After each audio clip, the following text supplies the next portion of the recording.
Welcome back to Charged Alpha, the S&P 500 stock encyclopedia.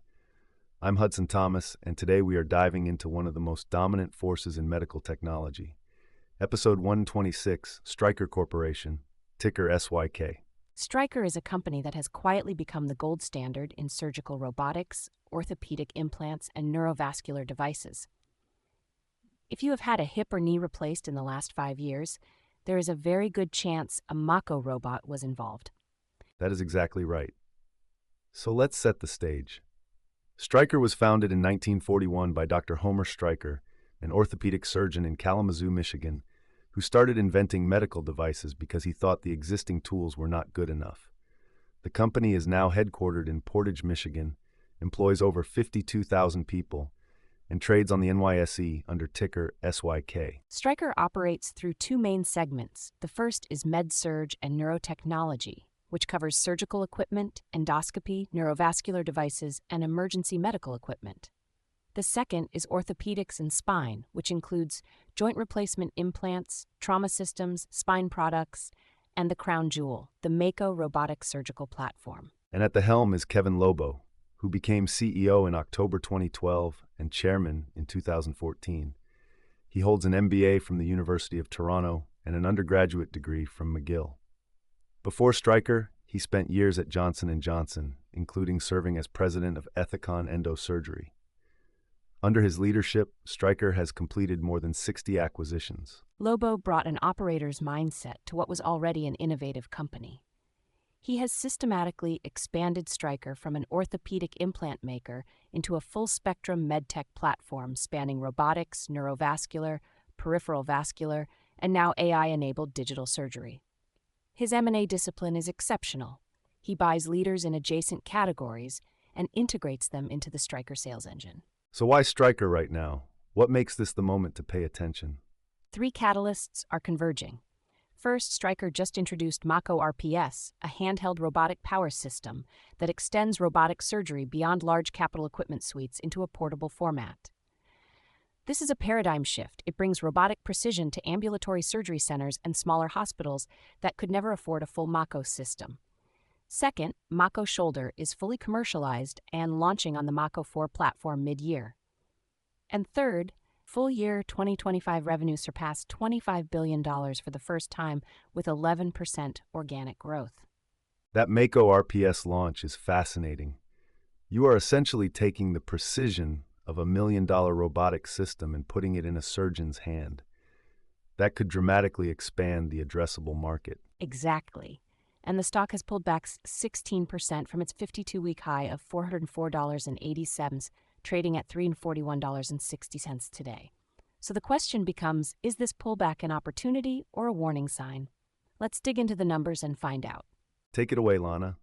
Let's start with valuation. Stryker trades at $341.16 per share, giving it a market cap of roughly $140 billion. The trailing PE ratio is 40.0 times earnings. Forward PE drops significantly to 22.7 times. Price to book is 6.3 times.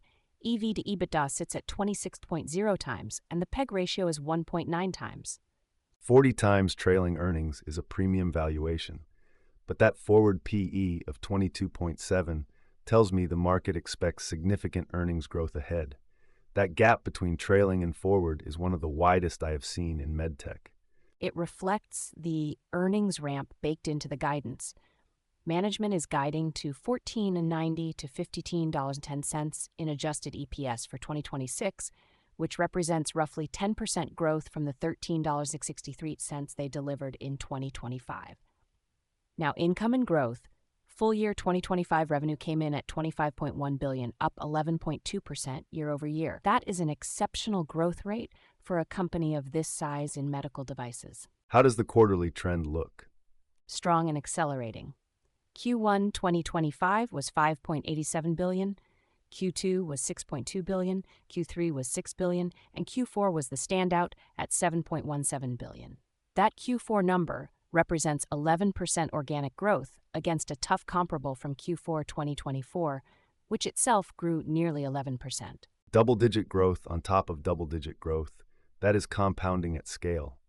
What about margins? This is where the story gets impressive. Adjusted gross margin is 65.2%, which improved 120 basis points year over year despite tariff headwinds. Adjusted operating margin is 25.7%. Net margin is 12.9%. Stryker is converting over 65 cents of every revenue dollar into gross profit. That is razor and blade economics at work. 65% gross margins in medical devices. That tells me the implant plus robotics ecosystem has real pricing power. Absolutely. When you install a Mako robot in a hospital, the implants, instruments, and service contracts follow. It is a deeply embedded revenue stream. Now let's talk earnings per share. Trailing 12-month EPS is $13.63, up 11.8% from 2024. Stryker has beaten EPS estimates in all 4 quarters of 2025. Q1 came in at $2.84 versus the $2.73 estimate, Q2 at $3.15 versus $3.08, Q3 at $3.9 versus $3.14, and Q4 at $4.47 versus $4.39. 4 straight beats, and that Q4 EPS of 447 cents is a big step up from the prior quarters. What is driving the seasonality? Orthopedic procedures tend to cluster in Q4 as patients hit their annual insurance deductibles. Hospitals also push to deploy capital equipment budgets before year-end, which drives Mako system placements. It is a consistent seasonal pattern in the orthopedic industry. Makes sense. What about cash flow? Free cash flow for fiscal 2025 was $4.28 billion, up nearly 23% from $3.49 billion in 2024. Operating cash flow was $5.0 billion with capital expenditures of $761 million. FCF yield is 3.1%. That is a solid cash generation profile, especially given the R&D investment Stryker is making in new robotic platforms. And the balance sheet.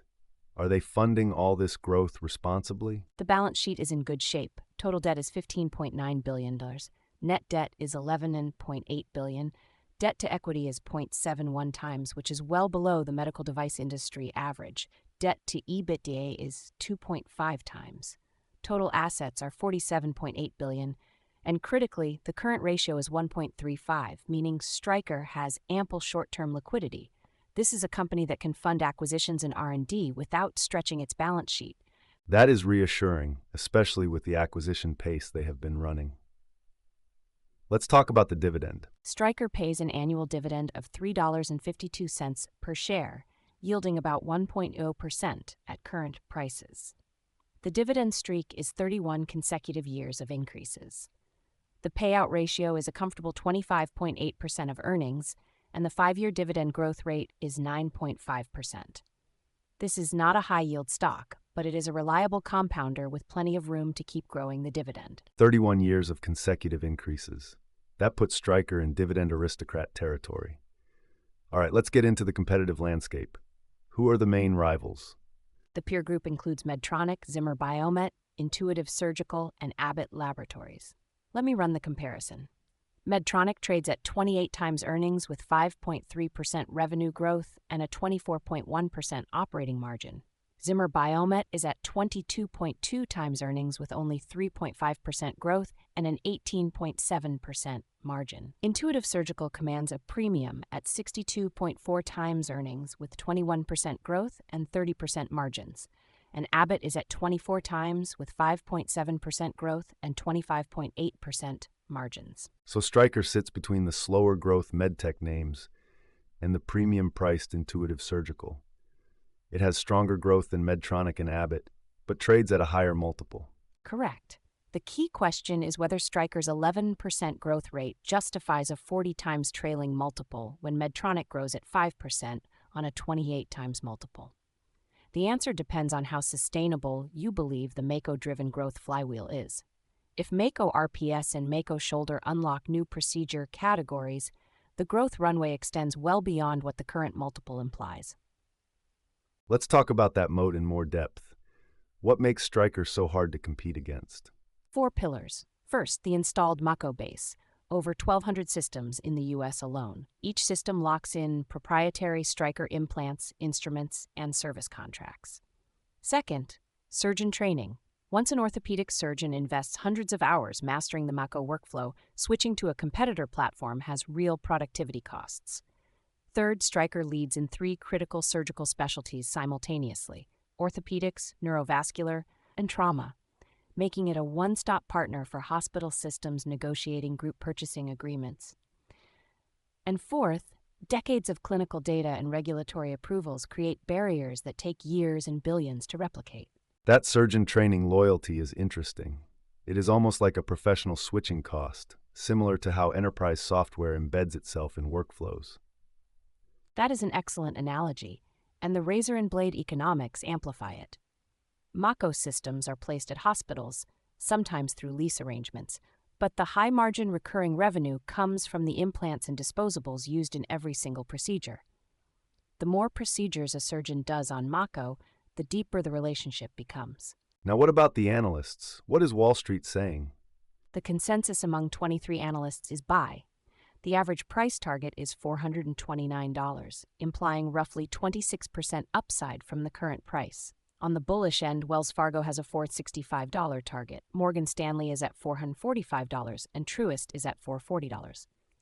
On the cautious side, Goldman Sachs has a neutral rating with a $380 target. The range spans from $360 to $465, so there is genuine disagreement about valuation. 26% upside from the consensus. Even Goldman's conservative 380 target implies 11% upside. That is a fairly bullish skew. What about insider activity? There has been $181.9 million in net insider selling over the past 90 days, which sounds alarming until you look at the details. Nearly all of it was routine tax withholding on equity compensation vesting. COO Spencer Stiles had 6,690 shares withheld at $335.67 to cover taxes on performance stock units. There were no significant discretionary open market sales and no insider purchases. I would characterize this as neutral. Insiders are not dumping shares, but they are not buying at these levels either. Good context. Now let's talk about the options market. Any signal there? Options activity is elevated. Volume is 5.7 times normal levels with a put-to-call ratio of 7-2. That means there is significant hedging activity, likely from institutional holders protecting positions ahead of the next earnings release. Implied volatility suggests an expected move of 3.7% post-earnings, roughly double the historical median of 1.9%. The market is pricing in a wider than usual range of outcomes. Elevated puts and wider implied moves. That tells me the smart money is positioning for potential downside, but not necessarily expecting it. Classic hedging behavior. Exactly. Now let's walk through the growth catalysts. First is Mako RPS, the handheld robotic power system. This is a game changer because it extends robotic-assisted surgery into ambulatory surgery centers that could never justify a full Mako system installation. Management has called this a paradigm shift, and early surgeon feedback is extremely positive. And how big could the addressable market expansion be? Significant. There are roughly 6,000 ambulatory surgery centers performing orthopedic procedures in the U.S. alone. Today, most do not have robotic capability. Mako RPS could bring Stryker's robotic ecosystem to thousands of new sites that were previously uneconomical. Second catalyst, Mako Shoulder launching on the Mako 4 platform at mid-year 2026. Shoulder arthroplasty is the fastest-growing joint replacement category, and Stryker is extending its robotic precision advantage into this procedure. What about the neurovascular business? Third catalyst. Stryker is now the largest neurovascular device company in the world, addressing a $4 billion global market growing at high single digits.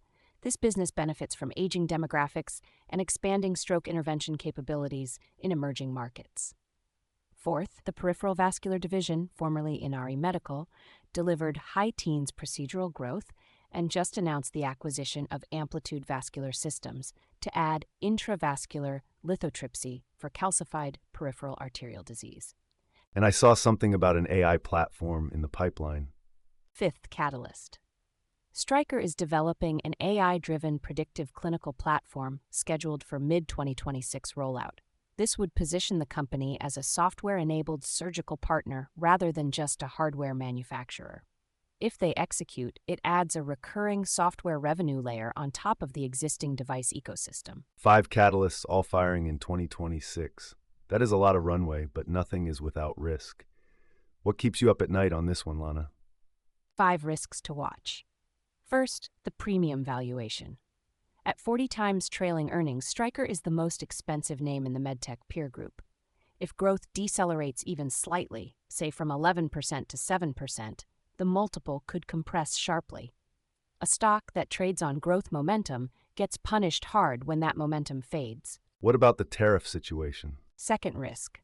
Management expects approximately $400 million in tariff impacts for 2026, including $200 million incremental to 2025, concentrated in the first half. Stryker is mitigating through pricing actions and manufacturing localization, but this is a real margin headwind. Third risk. The March 2026 Handala cyber attack. As Stryker shifts towards software-enabled devices and digital surgical platforms, the cybersecurity attack surface expands. This incident exposed vulnerabilities that will require ongoing investment to address. And on the competitive front, Fourth risk. Zimmer Biomet's ROSA robotic platform, augmented with AI surgical planning partnerships, could reach clinical parity with Mako in total knee replacement, Stryker's highest volume procedure. If AI surgical simulators reduce the learning curve for competing platforms, Stryker's surgeon training moat erodes over time. And fifth, acquisition integration risk. Stryker is simultaneously integrating peripheral vascular, spine robotics, and now amplitude vascular. Each deal requires Salesforce alignment and cross-selling execution. The risk of distraction is real. fair points across the board. So Lana, let's tie it together.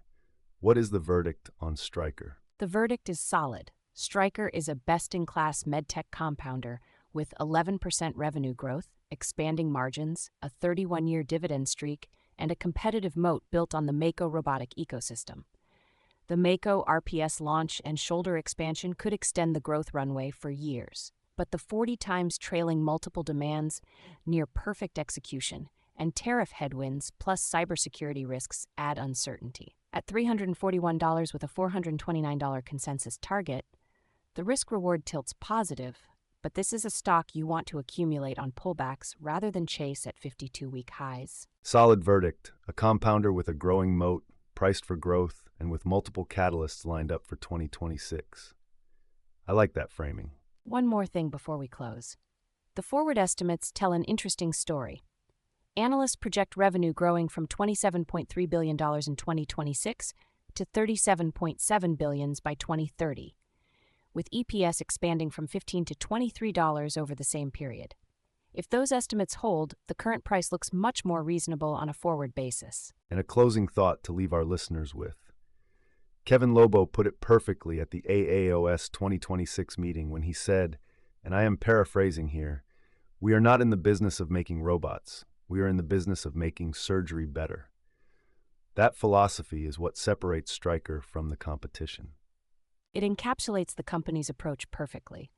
The robot is the tool. The outcome is the mission. And when you align your product strategy around clinical outcomes rather than technology specs, you build an ecosystem that surgeons and hospitals do not want to leave. Beautifully said. All right, that is Stryker Corporation, ticker SYK, episode 126 of Charged Alpha. If you want the full breakdown with charts, financial tables, and the complete script, head over to chargedalpha.com. Everything is there, free and searchable. And if you found value in today's deep dive, share it with someone who is building their investment research processes.